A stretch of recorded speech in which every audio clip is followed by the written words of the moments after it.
CTM stock analysis and price predictions for Monday. Is it a buy or not? Watch this very brief and short 1-minute video till the end to find out. Looking at Castellum, yeah, I'm looking for longs, man, because I finally saw the first break happening. It's just the second shift is yet to happen. From a higher time frame perspective, this swing wise here, it's been sitting. It's been just going up and down, but steadily in the right direction to the upside. And since it's been done, I'll be holding it right in. I can tell you that I have a good amount of receipts with CTM. I'm talking like 14 receipts in the Discord, so that's not small amount. And without the price actually pulling down a bit here and giving me a shift, and there's just no way that I will look to further take things up. And in the meantime, I mean, I'll follow other ticker symbols as well, but not just randomly start taking out trades on random here. So stay tuned.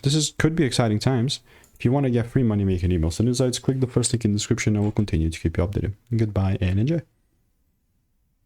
It's free stocks below.